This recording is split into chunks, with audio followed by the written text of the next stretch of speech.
I would like to ask the government why the government has not put the provisions of the Plantation Labour Act into operation. Only certain portions of this Plantation Labour Act are now put into operation. What is the objection on the part of the government to put this entire Plantation Labour Act, all its provisions, into operation? If this has been done, certainly some benefits would have been derived by the workers which the government in withholding at present. Particularly these tea garden owners take advantage of this. They not only exploit the laborers to the maximum extent but also put so many other difficulties in the life of the workers, wage cut, etc.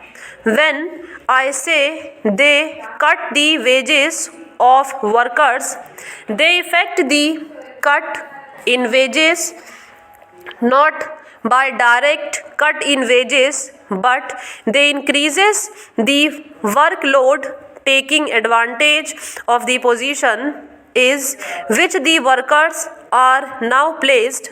For example, certain amount as basic pay is given to the workers, but a far higher amount of work is got from them than what they used to do before. Now they have become bound to do more work. The workers pluck more tea today than they used to do before. Up till very recently, one worker was asked to pluck buds from 250 plants. Now he is asked to pluck from 400 plants. That is how they increase the workload in certain tea gardens. 60 to 70% workload has been increased. This is generally going on. Government do not take any measures to check that increase in workload. Instead of utilizing this fund, the profits can be controlled.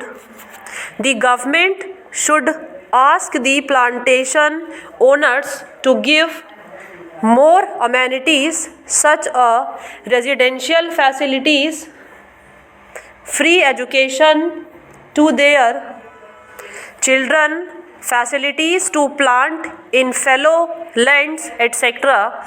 Fallow lands are available in certain gardens.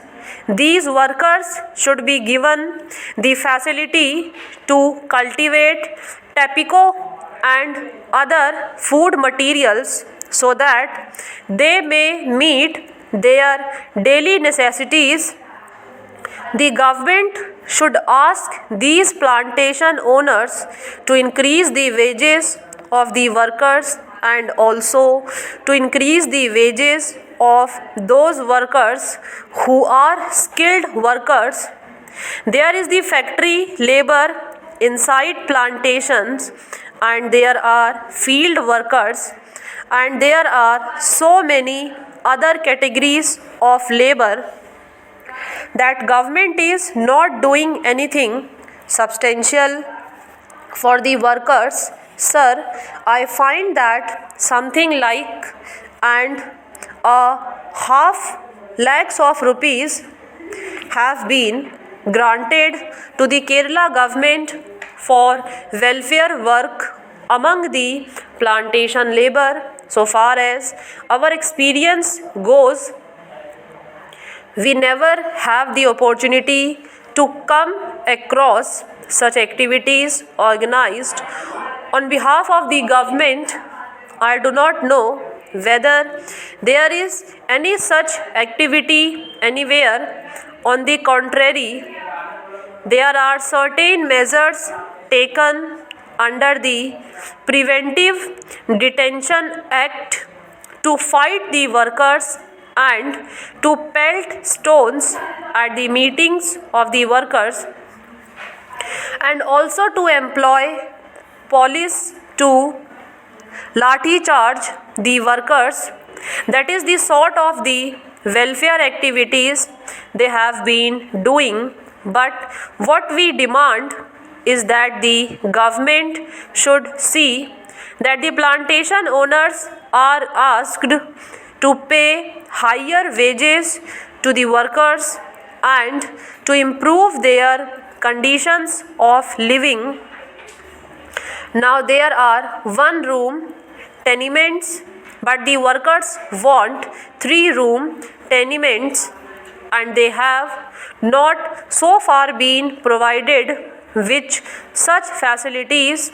I understand that the government have got some idea of having modern tenements in the estates, but so far nothing has been done. We suggest that a part of these profits should be utilized for giving educational facilities to the children of the estate laborers. Also, the wages of the workers should be increased, and all sorts of facilities should be provided to the estate laborers. That is what I have to say. Mr. Deputy Chairman, I welcome this bill, and I am very glad that the Honorable Minister has given the assurance that this increased cess will be utilized mainly for the improvement of the living conditions of the workers in these plantations.